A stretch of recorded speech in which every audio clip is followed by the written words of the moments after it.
मुख्यमंत्री जी को गणित नहीं पता है। आप गड़बड़ियां करते हैं जेपीएससी में। 450 करोड़ घोटाला हुआ है इसमें। बैकडोर एंट्री का जो मामला आया है जेपीएससी में, ये सरकार ने सिर्फ एक ही काम अच्छे से किया है, वो है ट्रांसफर पोस्टिंग, और दूसरा काम जो सबसे अच्छे से किया है वो अवैध खनन की ढुलाई। नमस्कार, मैं हूं मदन सिंह और आप देख रहे हैं न्यूज बायोस्कोप। इस वक्त हमारे साथ मौजूद है बीजेपी विधायक अमित मंडल जी।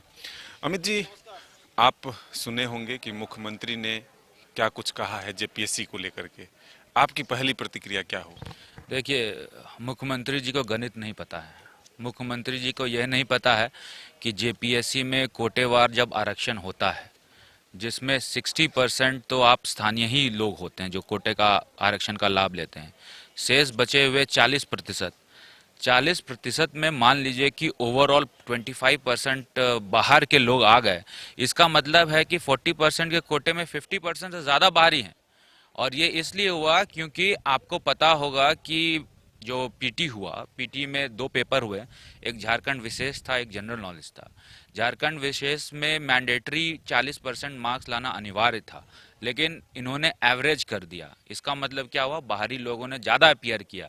इसलिए ये बहुत अहम मुद्दा है और इसको लेकर हम लोग कार्य स्थगन भी ला रहे हैं कि आप एक तरफ कहते हैं कि बाहरी लोगों की एंट्री के लिए हम लोगों ने प्रावधान किया है, वहीं आप देखिए कि यहाँ पर 50% से ज़्यादा 40% जो अनरिजर्व कैटेगरी के लोग थे, उसमें अभ्यर्थी थे, उसमें आ गए। इसका मतलब ये दर्शाता है कहीं ना कहीं आपका पूरा सिस्टम फॉल्टी है। इतना ही नहीं, आप गड़बड़ियाँ करते हैं जेपीएससी में। आप ओएमआर शीट गायब है उनको पास कर देते हैं, लेकिन लाठी मरवाते हैं अभ्यर्थियों को, खून बहाते हैं अभ्यर्थियों का। इसलिए हम लोगों का ये मानना है कि जब तक एफआईआर वापस नहीं होगा, जब तक जेपीएससी की पीटी परीक्षा रद्द नहीं होगी, तब तक हम लोग इस आंदोलन को आगे बढ़ाएंगे। लेकिन मुख्यमंत्री ने तो क्लीन चिट दे दिया, कहा कि बाहरी हैं इसलिए आप लोग आवाज अगर उठा रहे हैं तो आपके पेट में दर्द इसलिए हो रहा है क्योंकि आप बाहरी हैं। तो आप सार्वजनिक कीजिए कि पीटी में कितने लोग बाहरी हैं, कितने। आप सदन के अंदर बोलिए, आंकड़ों के साथ बोलिए। मैंने तो आपका डेटा दे दिया। मान लीजिए 25% आप बोल रहे हैं कि सिर्फ बाहरी आए हैं। एक तो 25% भी ओवरऑल आए हैं तो बहुत बड़ा आंकड़ा है। उसमें भी आप देखें कि अगर 60% रिजर्व्ड कैटेगरी में स्थानीय लोग को ही आना है, उसको एक्सक्लूड कर दें, तो आपका अनरिजर्व कैटेगरी में 50 से ज़्यादा परसेंटेज बाहरी आ गए हैं। तो चाहिए जेएमएम सरकार को इस मुद्दे को सदन के अंदर लाएं, आंकड़ों के साथ रखें, सिर्फ बयानबाजी ना करें। जब 450 करोड़ घोटाला हुआ है इसमें, बैकडोर एंट्री का जो मामला आया है जेपीएससी में, 450 करोड़ का है। अब मान लीजिए उसको पीटी रद्द कर देंगे आप, तो उसको पैसा वापस करना पड़ेगा, या गर्दन पे आपके चढ़ेंगे जिन लोगों से आपने पैसा लिया। इसलिए वो पैसा नहीं वापस कर रहे हैं, पीटी रिजल्ट नहीं कैंसिल कर रहे हैं, और मेंस को लगातार प्रयास कर रहे हैं कि वो हो। क्या सदन में आज ये उठेगा मुद्दा? नहीं, ये बहुत अहम मुद्दा है, इसको उठेंगे। जनहित का मुद्दा है, इसलिए मेरा ये प्रयास होगा, भारतीय जनता पार्टी का प्रयास होगा कि इसको लेकर हम लोग मुखरता के साथ अपनी आवाज को रखें।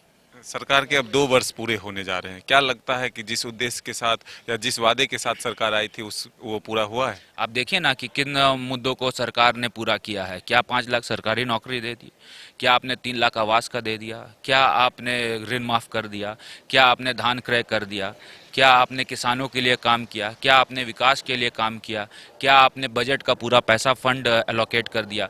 ये सरकार ने सिर्फ एक ही काम अच्छे से किया है, वो है ट्रांसफर पोस्टिंग, और दूसरा काम जो सबसे अच्छे से किया है वो अवैध खनन की ढुलाई। ये दोनों मुद्दे को छोड़कर सरकार को देखा जाए तो एक काम भी सरकार का धरातल पे नहीं दिखता है। तो ये अमित मंडल जी थे, जिनका साफ तौर पर कहना है कि सरकार अपने वादे से मुकर चुकी है और सिर्फ लूट ही लूट इस सरकार में मची हुई है। लेकिन जेपीएससी का मामला जो है उसको वो मुखरता से सदन में उठाएंगे, क्योंकि इसमें सबसे बड़ा घोटाला हुआ है।